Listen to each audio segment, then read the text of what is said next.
the University of National Champions.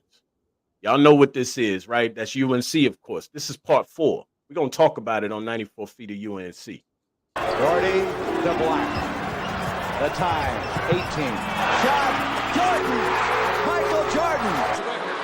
Swicker with the defense and the rebound. That's a good effort by Swicker. Stackhouse streaking in on Park. Rebound stock is good, and he gets fouled by Park. Oh my goodness, what a dunk by Stackhouse. I think that he brought him back so quickly, but you know what? They're down the East. It's very you can't teach that. You can't teach that. You can't teach that high-rising ability. 3. And Green rips down the rebound in traffic. 4-on-1. Great job. What a terrific job in transition. I mean, you could. The glass no good. Rebound followed by hand throw. Good! Carolina. Inside 30 overall. Love, top of the key. Alice, the foul is over. Carolina. The Tar Heels have won the national championship. And that is it. There is a new team in college basketball. North Carolina takes the title. Captain, any final. North Carolina, the 2009 national champion.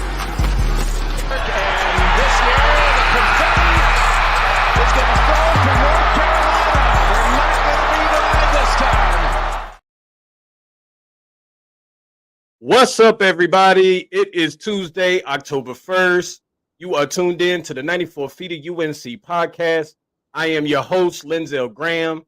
I got another special guest, of course, in the building with me today that decided to stop in and chop it up with me here at the Zell Dome. Y'all know how that goes. We're going to get into him and discuss some things with him for sure. But before we do all of that, please make sure you like and subscribe to my YouTube channel at 94 feet of UNC. Hit that notification bell so that you don't miss out on any content that I provide for you guys and bring to you, because once again, you never know who's going to stop in and want to chop it up with me. Like that's what the Zell Dome is for, right? So make sure you follow me on my Instagram and on my Twitter at 94 feet of UNC. I reply back, of course, whatever. Also, we got 94 feet of UNC podcast merchandise coming soon.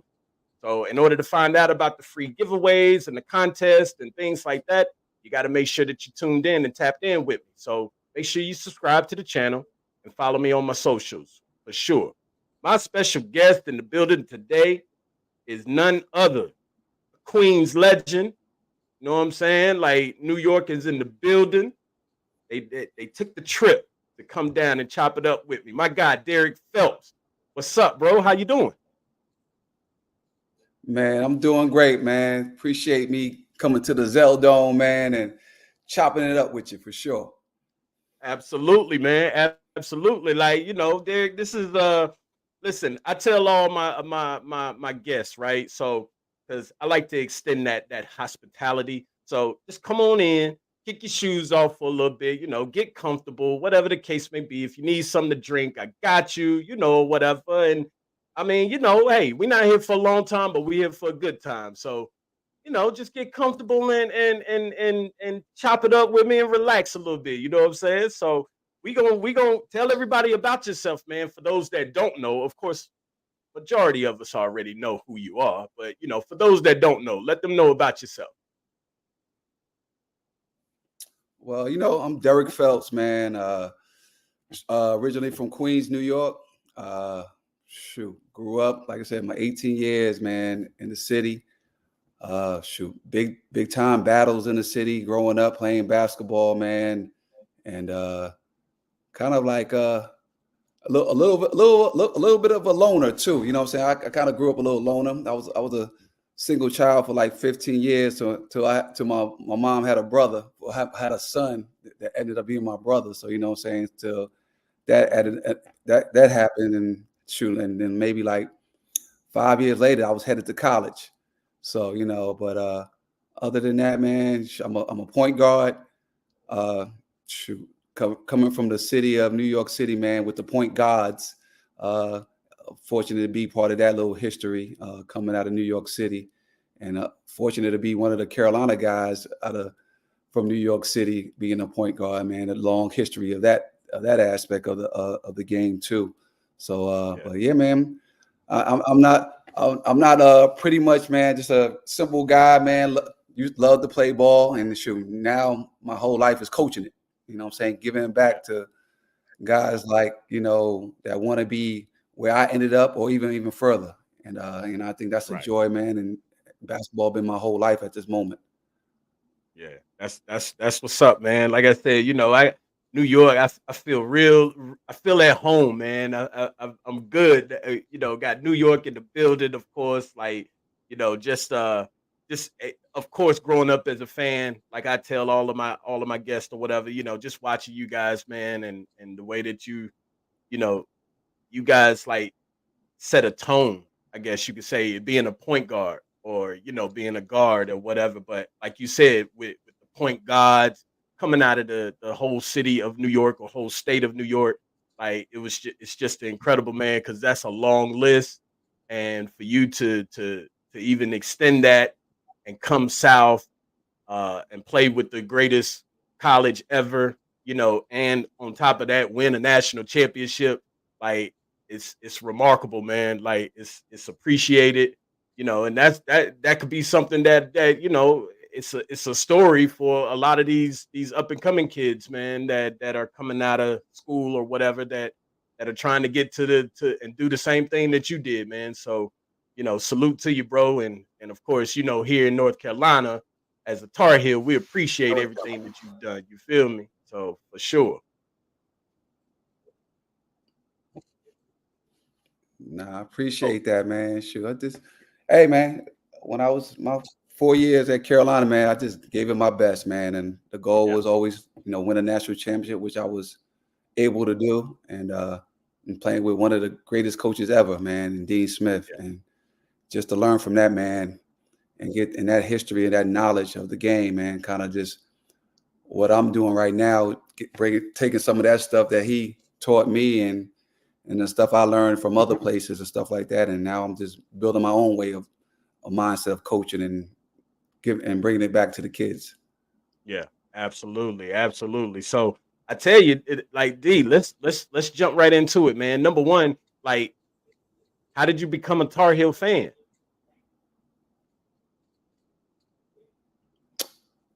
Man, you know what?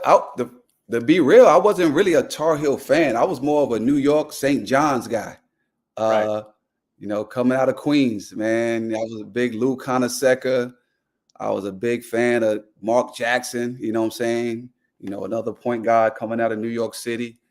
That team with Chris Mullin and Walter Berry and those late 80s. Mhm.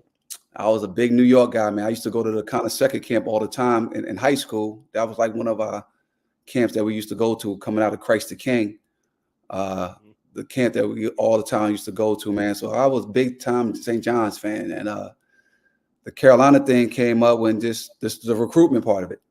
Uh, Right. Bill Guttress was the one that saw me in a playoff game in the city, my junior season, early junior season, and it kind of took off from there, man, and followed me everywhere I went. ABCD camp, where I kind of played really well, came out that camp as a number 2 point guard behind Penny Hardaway. And it kind of took off. And then next, here comes Phil Ford coming to my games, and of course Coach Smith, and it all just kind of led to the direction, man, and maybe watch Carolina a little bit more than I was in the beginning, because I was a big time St. John's guy. But once I started to follow the history of it and just the guys that used to come out of the program, had me more focused. And then my pops used to always say, man, like his thing was like, shoot, going to Carolina was like, being on the Yankees. You know what I'm saying? Like just the history of it. You know what I'm saying? So, but that's how kind of where it all started.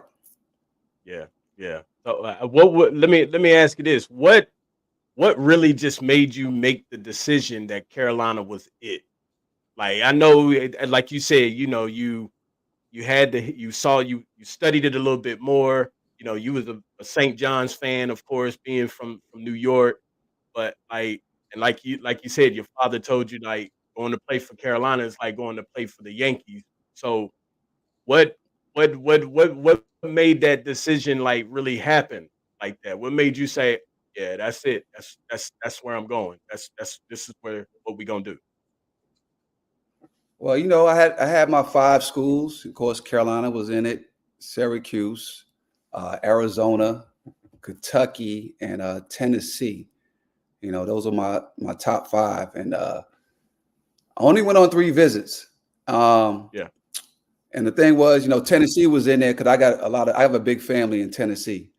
And that would have been, if I ended up there, man, at least I had a home base, a family that was close by, if anything kind of happened and stuff like that. So that was and they had a good coach there too, Wade Houston, and they was selling the Allen Houston and me in the backcourt, saying that wouldn't have been too bad as well too. So, yeah, and then Kentucky, man, this was time Rick Pitino was the head coach there.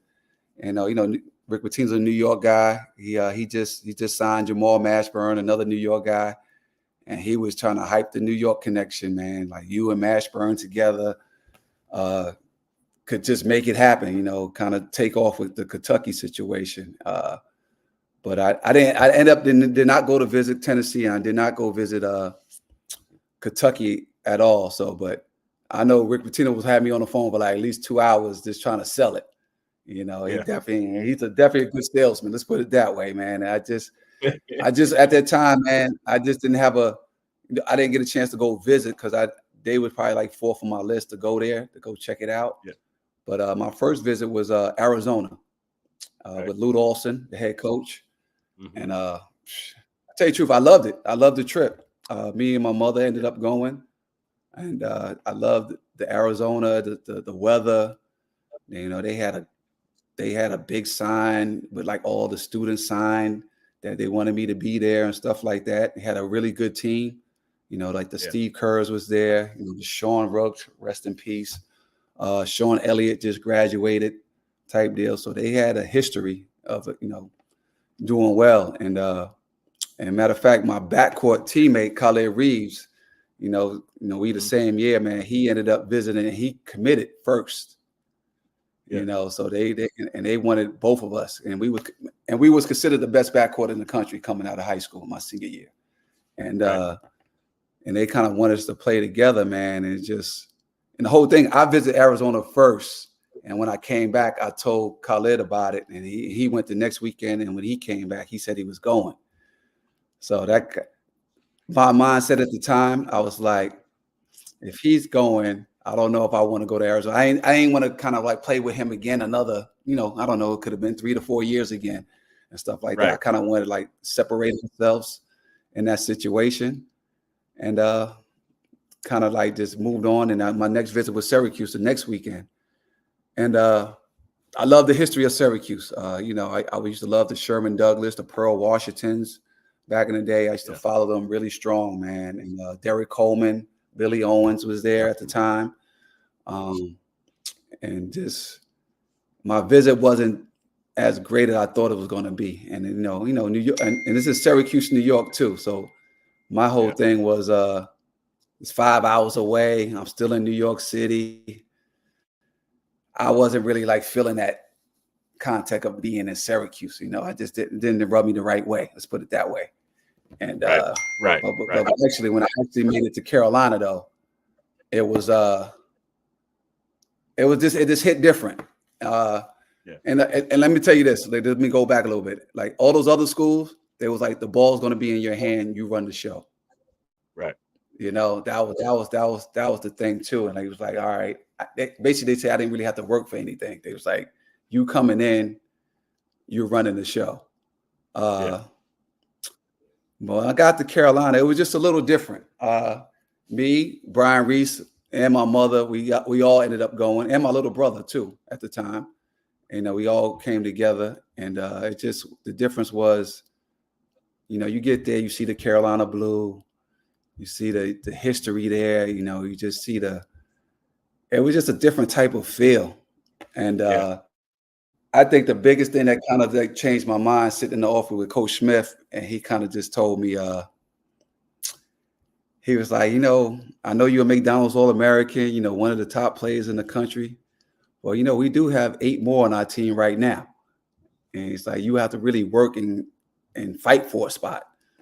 And like no other coaches tell me that. He basically told me I had to come in there and like earn a spot and battle for one. And so I kind of like took that as a challenge. I was like, Yeah, this is the place I probably need to go just to show coach like, hey, all right, I'm ready for a competition. I'm ready to battle. I'm ready to come here and compete for a position. So that kind of like hit me different in a way. Like ain't no other coach is saying that to me. And that kind of made what Coach Smith different. He was being real. But I'm not saying the other coaches wasn't being real either, saying the ball was going to be in my hand. But that kind of hit me different. I like the challenge. I like to be competitive. I want to fight for a position. So that kind of opened my eyes a little bit. And just everything else was just gravy. The Carolina way, how they do things, how they the lifestyle, the living there and stuff like that kind of hit different, man. And that kind of led me that way to committing to Carolina. Yeah. That's it. Listen, everybody that has came on here, like I love doing this show because it gives me the opportunity to be able to speak with guys like yourself and like David Noel and Ray Sean and Pete Chilcutt and got a lot of other special guests coming up soon. I don't want to let the cat out the bag, but just being able to talk with you guys, it's incredible because of the fact everybody has a different story, but every story almost sounds the same. Like, and it's just incredible to hear all of these different stories that you guys that put them out there and everything. And for you to be, I mean, at that time Arizona was big with Lute Olson. I can understand Tennessee with all of a lot of your family there. Rick Pitino at Kentucky, humongous. Syracuse. Syracuse was pretty solid. With Coleman and all of that. But and then you had Carolina. I mean, of course. But like you said, I mean, the way that Dean, that Coach Smith, just put it out there and let you know, like, hey, we got all of these other ones on here. We got all of these other All-Americans on here. But you come here, you still got to work for it. Like, and like you said, it's a challenge. And like you said, it's always the one that sticks out the most that always just wins over the whole situation. And like you said, that was something that no coaches ever told you. They never said anything like that. And for Coach Smith to be able to put that out there like that, I mean, that's just incredible. And fortunately, of course, you made the right decision because I mean, look what happened. And just another thing, like guys nowadays, they want to go and play with their friends. Whereas, like you said, with you, you had played with your guy for, 4 years or whatever, and it was one of them things like, like I want to go somewhere else, like or whatever, like create your own lane instead of like it being like a duo pair or something like that, like So, but that just, I mean, man, words can't even describe it, man. I'm gonna be honest with you, like it just can't even describe it. And like I said, everybody's stories are different, but everybody's stories, they are the same, and that's a beautiful thing. That's a beautiful thing, man. Salute to you for real. Like hats off to you for that. We appreciate you, of course. So yeah, man. Nah. Definitely. Yeah, absolutely. So let me ask you this: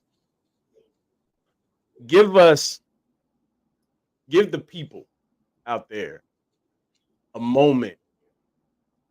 Give us a moment where Coach Smith might have gotten on you, because I'm sure he probably gotten on everybody. But then give us a moment where Well, I'll ask that after this. Give us a moment where Coach Smith might have gotten on you about something like that changed things for you.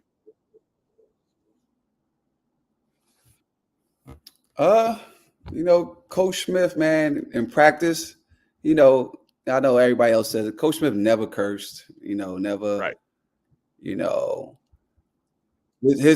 His voice though is very instinctive, and say in a way that when he says something, it's like it's like put the hairs on your back go popping up, or on your arm and stuff like that. And his thing with me, because I'm a point guard, he always used to get on me about me when I'm running the team, and like he used to always stop me. It's like, how you running a play and everybody's not in a spot? So I used to be upset and be like, hold up, it's not my fault that Montrose are not in this spot or George Leonard. Like, they supposed to be there. Like, but he was teaching me in a teaching moment, like, no, you the point guard. You can't run anything without everybody being where they're supposed to be.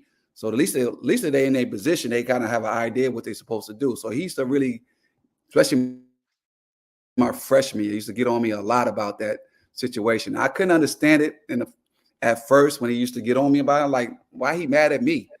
He should be mad at those guys for not being where they're supposed to be. But that was like, he used to really like stop the clock or stop practice just to like let me know, like, yo, you're wrong on this. You need to get these guys where they're supposed to be. And of course, all of a sudden, when they're not in their position, I used to make sure they was there, because he ain't gonna be sitting there yelling at me anymore or being mad at me because these guys ain't there where they're supposed to be. So that was a big thing. That was a big learning point of me just being a leader. You know what I'm saying? Being that point guard for his team, that you got to make sure that when I'm running something, that these guys got to be where they're supposed to be. And I got to handle the pressure. If I'm getting pressured or not, I got to handle that pressure too, and still get guys in their spot and make sure we run in the right place so we can be successful getting the basket of what we were doing. So like, he used to really get on me hard about that part of it. And the other thing is about putting the ball between my legs without anybody guarding me. So if I came down the court, I just threw it between my legs. He blow the whistle, like, what are you doing? You trying to be fancy? That was one of his pet peeves too. I was like, I'm just trying to feel comfortable with the ball, like this New York thing. That's what we do. He was like, no, you're gonna do that between your legs or behind your back. You got to make a move to go by somebody. That was his thing. So he had to really break me out of that habit, because I used to just come down just naturally, just put it between my legs, or you know how you do, you just cross over, you just playing with the ball just to bring it up. And it's like, no, we're not doing that. So that was another thing he used to get on me about. But I understood it. It was a learning experience for me running his team. But and being a freshman, how he trying to break me in a little bit. Let's put it that way. And and I get it as I grew older in my 4 years playing for him, that I understood where he was coming from. Let's put it that way. Yeah. Because it's like it's kind of like with the Elliot Cadeau situation, for this current team. Last year being a freshman, he was the point guard is the engine of the team, and he's the one that controls everything, and that's the reason why I think that's what really makes him so good, which makes a really good passer, things like that. He knows where the guys are, and we saw that in a lot of games last season with him, just being a passer. But by him doing that, like he said, and like Coach Smith told you, you're the one that's got to make sure that each guy is in their position where they're supposed to be, or whatever. So, and that makes a lot of sense. I never really knew that like that. Like, this is something that I'm learning today, actually. In regards to that is true. The point guard does need to he's the one that basically steers the ship. And if the rest of the guys are not flowing in line with him, then it's going to make things extremely difficult. And, I can imagine what the pressure is as a freshman on a team. But, that's where the experience in your sophomore, junior, senior year comes from.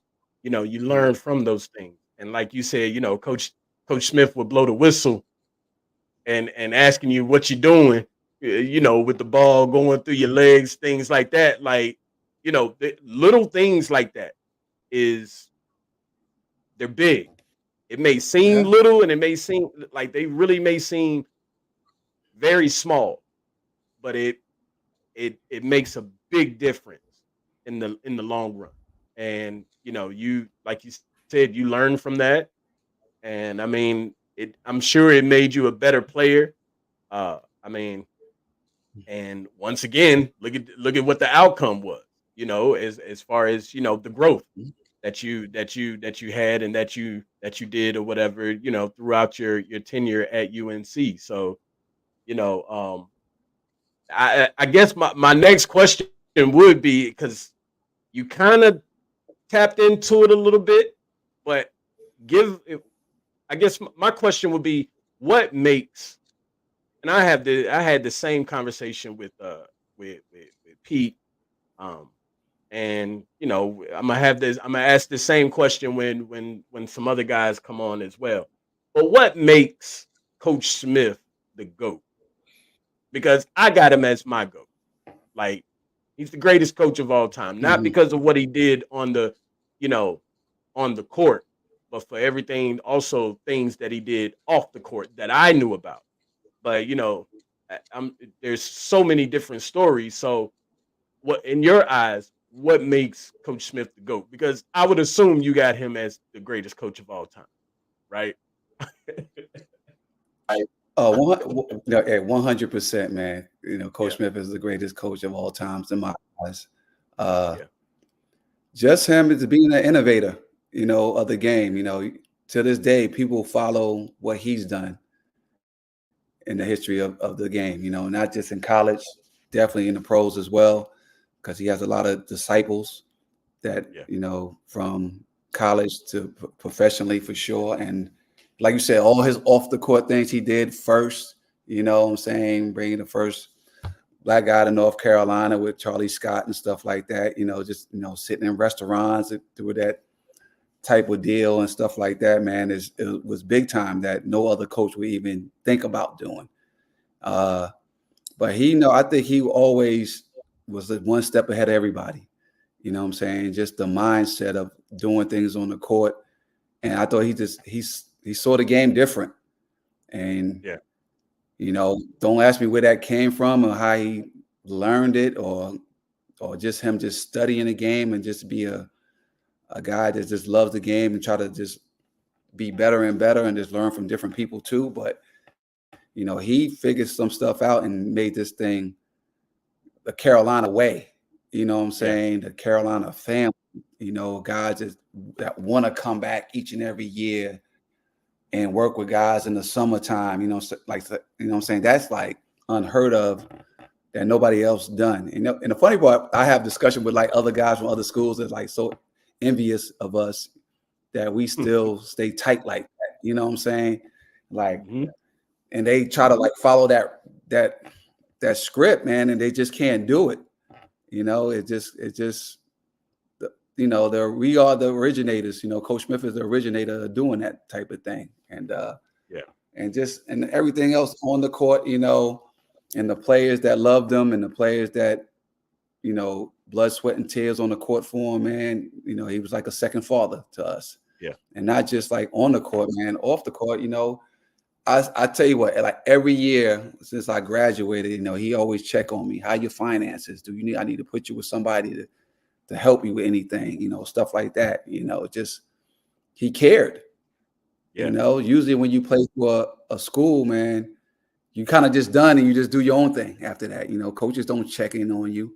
You don't usually go back unless it's some anniversary or something. But we wanted to come back every year and stuff like that, just because what he set in stone and what other guys before us, done, and we wanted to keep that tradition in my days too, and wanted that thing to keep going on and on to this day. And that's all of Coach Smith. You know what I'm saying? It all started with him, even with the Roy Williams and, now Hubert, even with Matt Doherty was coaching, he was part of that too. You know what I'm saying? We all Carolina guys, and we still support our school no matter what. And it's a history, man. And even if you play there 1 year or 2 years, those guys still consider themselves Carolina guys, no matter where else they've been too. So it's really big, man. And they still get treated as a Carolina guy. That's another thing. That's very rare too.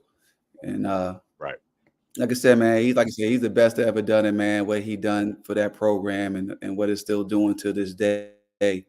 One of the biggest programs in the history of, is up there with these other schools. I'm not going to name a few that's down the road and, all the other stuff. But Carolina is one of the first to do it. Everybody's trying to follow our recipe and our script. That's sure. a fact. That's a fact. It's when because it went national. It was national news that when he passed, that what he did for the players, all for every single player that played for him. That went. I remember watching that on SportsCenter. Like what people were saying as far as, if I'm not mistaken, what was it? A dinner and $200 dinner on him. Like, who thinks that? Who thinks of that, and who does that? I'm saying. See, come on, man. What are we talking about? Right? Exactly. Like that is just incredible. Name one coach that has done that since. I don't think nobody's ever. I don't think a coach is ever gonna do it. No, because they know that it's already been done. Yeah. That's what it is. Trendsetter. Trendsetter. Yep. 100%. Trendsetter. Absolutely. So, yeah, man. Like I just love hearing so many different Coach Smith stories. Like, stories that I didn't know. Like, because I grew up as a Carolina fan. Always wanted to play there. Watched it on TV. The whole nine. Like, and it was I never got the chance to be there, but it is what it is. You know what I'm saying? So, but I mean, listening to you all stories, I can imagine. And I'm sure you got plenty more stories that you could probably tell everybody. But Sure. I could sit and listen to stories all day long. I mean, because they just never get old. It's just incredible. It's just remarkable, just who he was as a man, and the way that he even taught his players how to be men. Not so much just players, but also how to be men as well. Like, Right. Incredible stories, man, for sure. So, let me ask you this. So, real quick. Well, not real quick. What was it like when that clock hit 0-0-0 in that championship game? What did it feel like? Like, I'm sure the feeling was just unreal. So I mean, I can only imagine. But I want what did it feel like when that happened in that championship game against Michigan?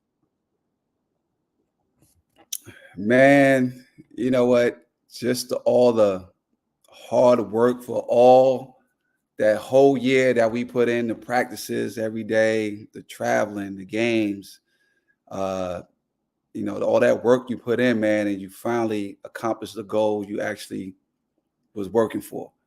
And I remember to this day, SID, or is that SID there now, Steve? Like, I remember when we got the George had the ball, he threw it ahead to me, and I ended up grabbing the ball. And I just threw it in the air, and they said they had to go chase the ball down and go get it. Nobody was thinking about keeping the ball because we just won the championship. That was just joy, just like, hey, man, it was just one of the best accomplishments in my career as a player, and just the best feeling with the guys I played with, to do it together with. that we accomplished a goal and we was all like really like all in one. Like we was like basically just together.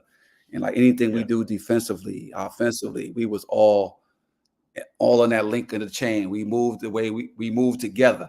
You know what I'm saying? If somebody went off the script, we kind of moved with him, you know what I'm saying? So we figured it out, man. And just playing with those guys, man, you can't beat it, man. With Donald Williams shooting the ball the way he was shooting. My man, my big fella, Iman Trust, man, in the post, dominating inside. You know, George Lynch basically all over the place, you know, defensively, rebounder, hustle, man, you know what I'm saying? And and my boy B. Reese, man, you know, the slasher, you know what I'm saying? He defended too, you know what I'm saying? Fast breaks, athletic, catching lobs. Man, we was so in tune as that five, and just especially the guys that came off the bench, man. We had the right pieces to be as great as we were that year. And you know what I'm saying? We was really like, when you look at the word team, we was that. It was no individual type deal. You know, we was a real team. You know, of course we played against the Fab Five and stuff like that, and they was more like, you know, they talk about their individuality and stuff like that, who they were, but they wasn't like who we were as a team. And like, it's like I said, it was the best feeling in the world, man, when that clock hit zero, man. It's like, it was a big relief, man. It's like, man, we done it. And like you know, when you accomplish a goal, it's like that's what you work for. And man, it's like, and it wasn't no easy goal either, man. And so you know, like I said, it wasn't easy at all. But man, we fought through it, man, all year long. You know, with the injuries and certain guys out, certain lineups, but we figured a way, man. Coach figured a way how to put us together when everybody wasn't there. So, man, like I said, best feeling in the world. Yeah. I remember watching it. I think that's really where and when I became a Tar Heel fan. I'm gonna be honest with you, because like you said, that year it was all about the Fab Five. It was all about the Fab Five, and you know, they never won anything, but you know, they're that history team that probably for the rest of our lives that we're gonna know about the Fab Five. Like, if you don't know about the Fab Five, then I mean, you must have been living under a rock or something like that. But I mean, everybody to this day even still knows about the Fab Five. And I was more so at that time, because I was probably 11, 12, something like that. I was more so like, yo, I like Michigan. I think when I want to be a Michigan fan. But being in the household with my father, who was a Carolina fan, my whole family, my aunts, uncles, everybody were Carolina fans. Nobody ever went to the college, but they was just Carolina fans. And just seeing how the excitement from my father during that time, because me and him, we sat there and we watched it. We watched that game, and just seeing the excitement on his face and the joy and everything as far as winning the national championship. From that point on, I said, yeah, this is it. This is it right here. The team in blue. That's the team in Argyle blue. That's it. I mean, there's no getting around it. I'm a Carolina fan from this point on for sure. And of course, I made the right decision. I don't think I had a choice, but I still made the right decision. You know what I'm saying? Like, and I mean, it was right. You know, like you said. I mean, the hard work that you guys put in. I mean, it's always it's a team effort. You know, when I spoke to David, a couple weeks ago, that his thing was, when they won the championship, they started from day one practice. It was like they was holding each other accountable for mistakes, things like that, working with each other, and just really supporting each other as a team instead of as individuals. And I think when you do it collectively as a team, instead of thinking, nah, I'm the star, I'm the key player, I'm this, I'm that, then when it becomes a team effort, bigger and better things happen. So, and it just shows. It just shows. I mean, you guys put it all out there on the court. To this day, I still go back and watch that game. To this day, as a matter of fact, and for those that don't know, that moment that Derrick was talking about when Lynch threw him the ball and he just threw it up in the air, just go back and watch the intro video. You'll see it. You'll see it. I got the clip in there. Like, you know what I'm saying? So I remember when you threw it in the air, D. I remember, bro. Like, but it was a beautiful, beautiful feeling. And like I said, I can only imagine you as a player how it felt to in front of 70 something, maybe 1,000 people winning the national championship like that. Like that was just remarkable, just incredible, man. Because I would have jitters out there playing on a court, 70 something thousand people in a stadium is watching me. I would the nerves. The nerves would I can only imagine what the nerves would be. And I mean, that's a big stage to play on, but hey, you guys prevailed, and look, it got you a 1993 national championship. So for sure, congratulations. Of course, this is my first time able to talk to you. So congratulations, bro. Even though that was 30 years ago, maybe that was a long time ago, bro. That's about 30 years. Yeah. 31 years ago. What was it? 30? Yeah, something like that. And another thing about that year too, Coach Smith must have known something, because when we got back, going to that before the beginning of the year, man, he put like a picture of the Superdome with 1993 national championship in our lockers. Yeah. So we could look at it every day. So he must have had a feeling that, this is going to be the year, so he didn't do that any other year, my first 2 years there. So he actually did it my junior year. So like I said, he was head of the game, man. He must have known something, and he knew he was going back to that Superdome, and where he won his last one. So like I said, man, that man before his time for sure, of innovative and just thinking before everybody else. So it worked. Yeah. For sure. Yeah, absolutely. I will say this, this is just to drop something a little bit, because I'm sure when I talk to him and the episode drops tomorrow with Kevin Salvadori, when I spoke to him over the phone, it was one of them things he said that Coach Guthridge went into the locker room and he put on the whiteboard, no practice tomorrow.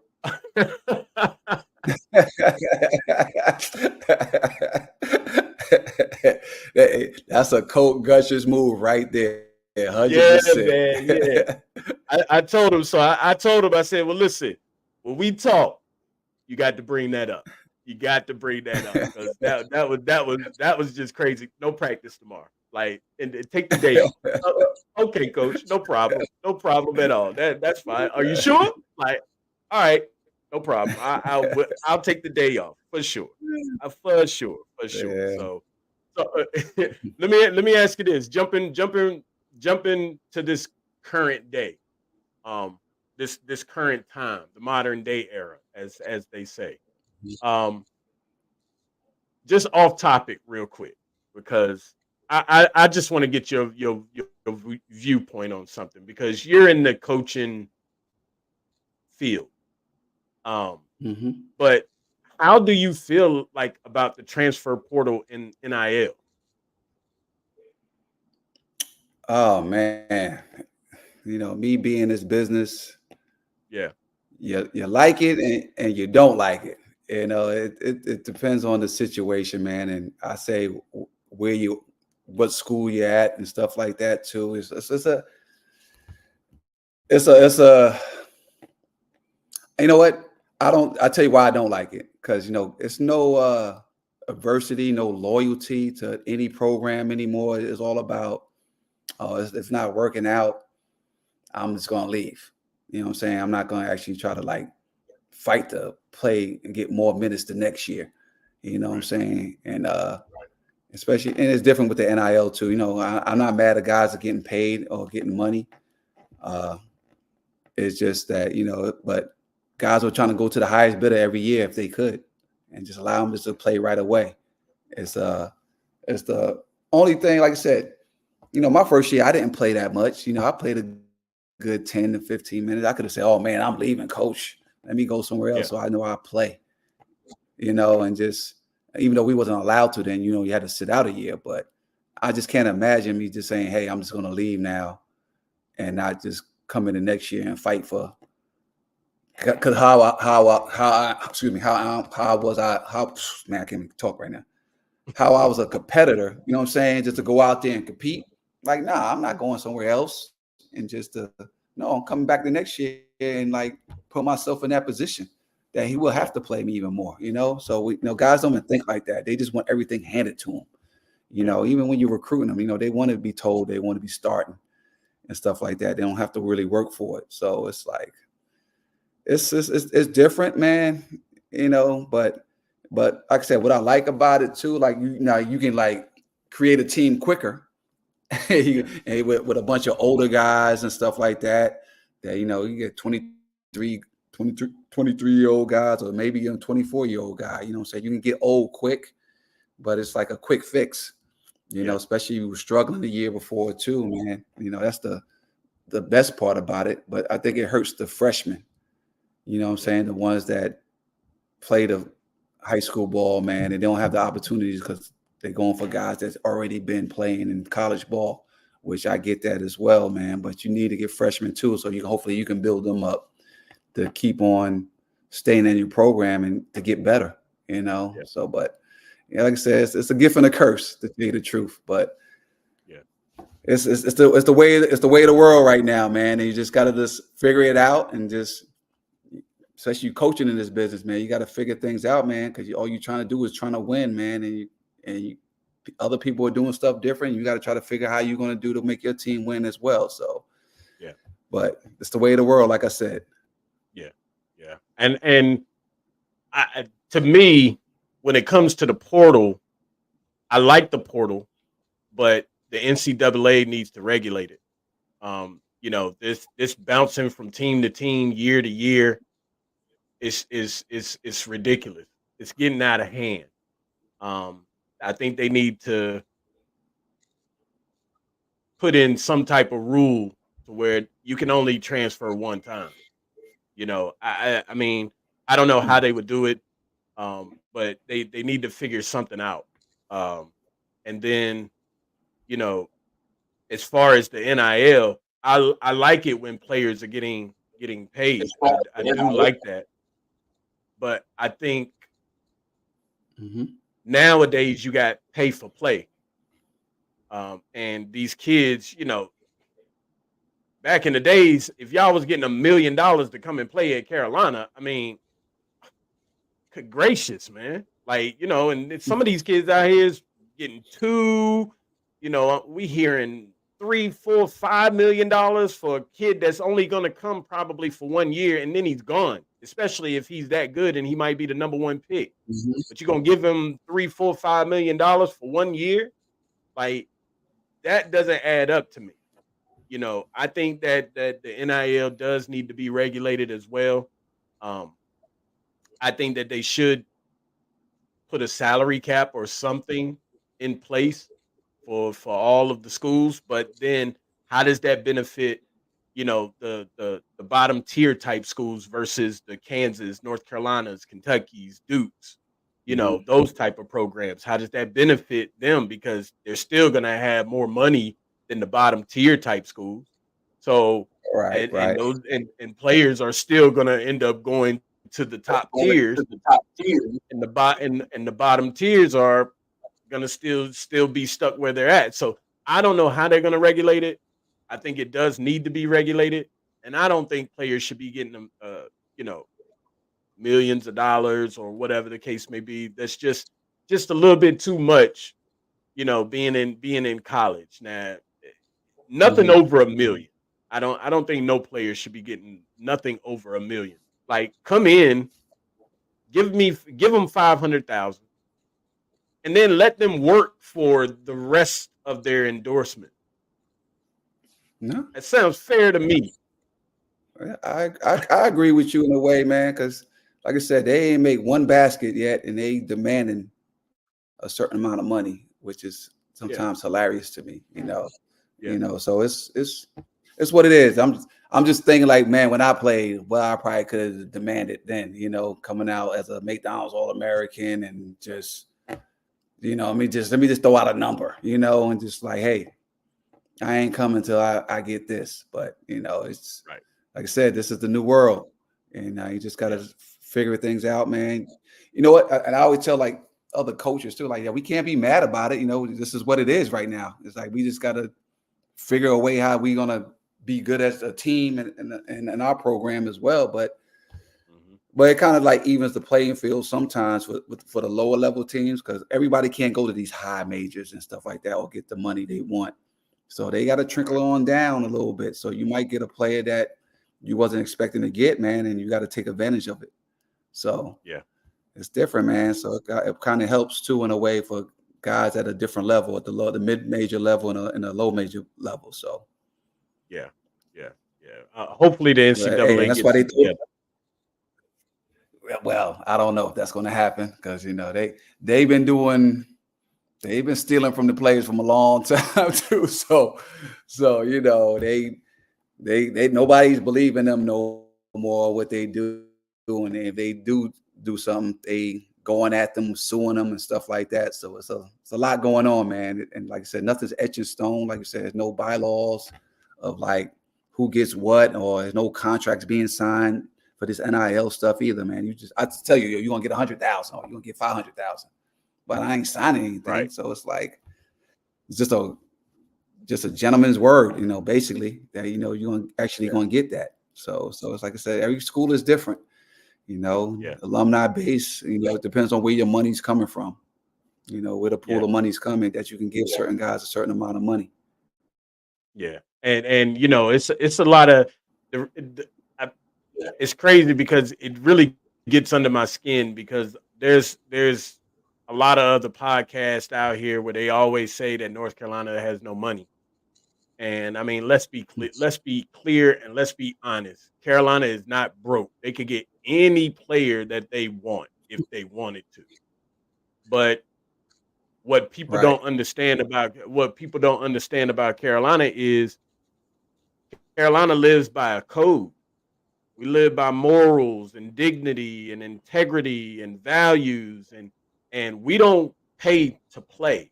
We want players that are going to come in and play for the name on the front of the jersey. That's it. And I don't think the outsiders don't know that. You know what I'm saying? So that, and the outsiders, they don't know that. So therefore they put these narratives out there or whatever. And then you got these kids that probably listen to these podcasts. That's like, if they hear that, then the first thing they're going to think is, oh, wait a minute, North Carolina ain't got no money. Then why would I want to go and play there? Yeah, it's a good school, but I want to get paid. Like, why?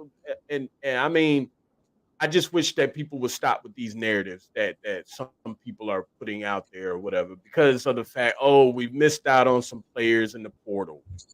So what? It is what it is. Like they clearly they wasn't Carolina fit. That's how I look at it. It wasn't because of the fact that we didn't have the money, because we could have gave them the money, whatever they asked for, and some. So, but it just gets under my skin when I hear that type of stuff, man. And, I'm just here to try and put it out there and let people know that Carolina ain't broke. We just live by something a little bit different than what everybody else lives by. So, yeah. Yeah, that's real. Yeah. That's real for sure. Yeah. So let me ask you this last question. What are let's jump into this current team this season. What are your expectations for them this year? You know what? I like their group. I think they got a good base of great guards, what I'm saying, good wingmen, a shooter. And I think the bigs are going to play collectively to help them with the rebound and the defense and some low post scoring. Now I feel like it's going to be one of Hubert's better teams since he's been the head coach there, man. And really thrive and probably go a long way in this NCAA, man. But like I said, permitting everybody's healthy for sure, and I think the way he's been building the way up to this type of team he's been looking for probably for the last Hubert's fourth year, and I think it's 4, right? I think he's ready to take that next step. You know what I'm saying? Like, this is definitely his team now. Yeah. And like I said, man, you got guys like RJ Davis coming back, man, and Cadeau and all these dudes at the guard position, which you need always good guards in this league. And I think they're going to take that next step, man, and pretty go far this year. I really feel confident in this year, man. And I think they got the right coaches in place, man. And like I said, I'll be rooting for them. You know what I'm saying? I'm always the Carolina guy, man. Funny part, at LIU, our colors is pretty much Carolina blue with a little gold on the side. I mean, a little yellow on the side. So, but yeah, I get a chance to wear a lot of Carolina blue just for being at LIU. But man, I think the team is going to do well, man. It just, like I said, man, it's one of these years that people are going to doubt us as Carolina guys, but we're going to be right there in the mix when it's time to go all the way for sure. Yeah. I totally agree with you. I think like you said, to me, I do think that this might be Huber's best team. I mean, unless you want to count the team last year, which was a really good team, but I would probably edge it to this team this year just because of the fact that there are so many other scoring options. Last year, you probably only had 3 to 4 possible scoring options, whereas this year you got about 5, maybe 6 scoring options. So, and I love the fact that Hubert has he has the flexibility to put out so many different lineups. Whether or not they want to play big, whether or not they want to run transition, if they want to play small ball, whatever the case may be, he just has that flexibility to where, it's going to make it difficult because now when he puts out these different lineups, then it's going to put teams in scramble, I guess you could say, because of the fact that it's like, what am I to do now? Like, okay, who are we guarding here? Because it's just so much firepower that they have. Like, you know what I'm saying? So I love this team. I'm so ready for this season to start, man. Like, I just can't wait. We ain't a few more weeks. Couple more weeks. As a matter of fact, yeah. A few more weeks. But either way, I'm excited for this season, man. I can't wait. I think Hubert's done an incredible job. Nah, for sure, man. And to tell you the truth, they more athletic too. They got guys that can run the floor, man. They can sneak around and impress some teams too, with the athletes they have. So it's gonna be interesting. Absolutely. So it's gonna be interesting. I'm gonna be texting you like, yo, did you see that? I know you a busy man, so I mean you might be at games yourself, you know what I'm saying? But I'm gonna be texting you like, yo, you see that last night? Like, crazy. Hey, well, shoot. I caught them last year when they came to New York. So, if they come back around close to this way, I might have a shot of seeing them live because I saw them last year against UConn in the Garden. So, and I think the year before that, they played like Ohio State, you know what I'm saying? Stuff like that. So when I get a chance, man, if I'm around, I do go to a game when I'm at the opportunity. Yeah. As a matter of fact, they're in New York this year. They're at the Garden this year. So I'll just go ahead and tell you the date now so that you'll know. The date is December 21st. They got UCLA at the Garden. And I gotta check my calendar, man. Hopefully I don't have a game. Yeah. Okay. Like, I didn't know. I'm glad I told you. Yeah. I gotta check my calendar. I gotta make sure I don't any games on the 21st. I'm gonna be mad if I do.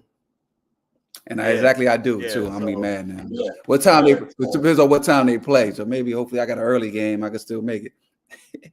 I think it's let me see. I don't know. Let me look again. Let me see if the time is on here.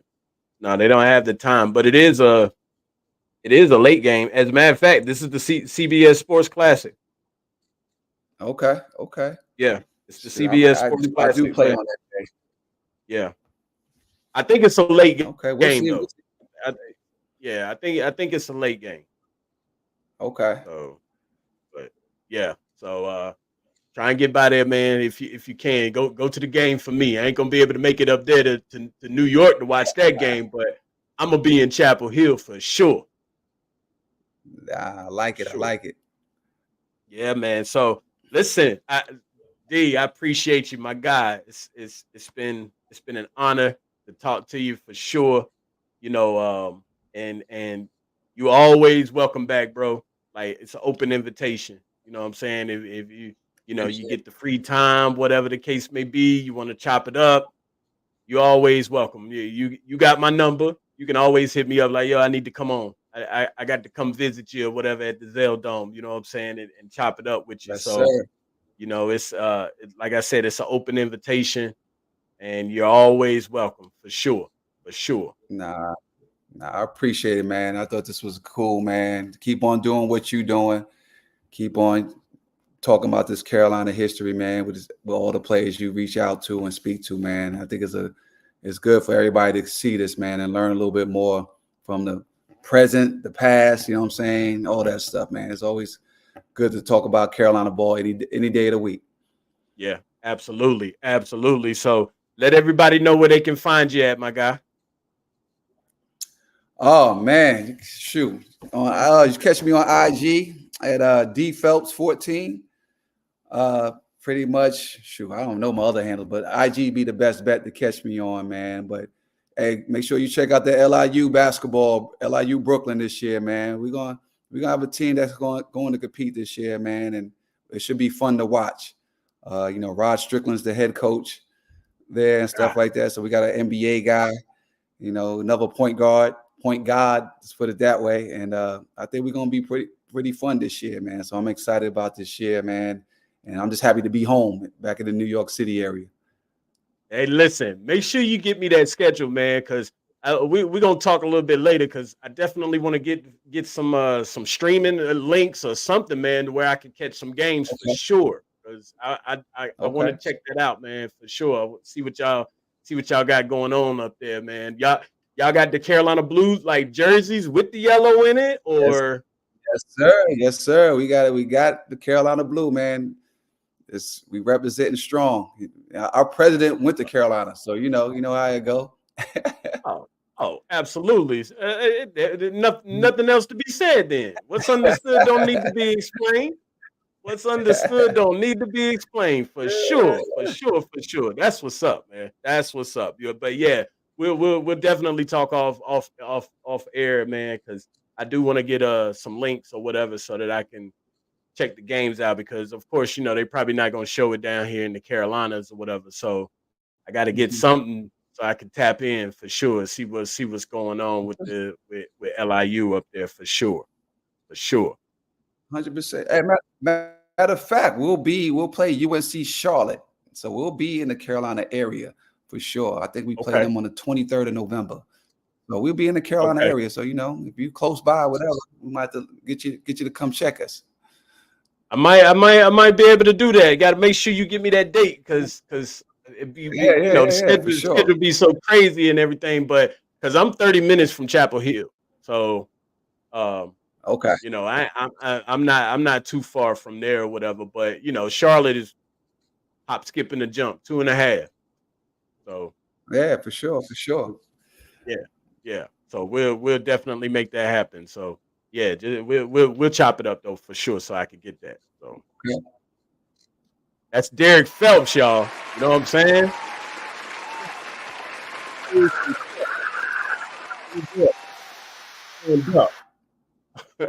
know what I'm saying? Like in the building for sure. So Derrick, I appreciate it, bro. I got somebody at the door. Man. I got another special guest that's coming on for sure, or whatever. Got to check and see who that is at the door or whatever. But I appreciate you, my guy. And of course, we'll talk again soon for sure. Absolutely, man. Appreciate appreciate you having me on, man. This was great. Absolutely, absolutely. So we appreciate everybody for watching. Thank everybody. Make sure that y'all follow me on my socials. Make sure you hit that notification bell on YouTube so that you don't miss out on nothing. And until the next time,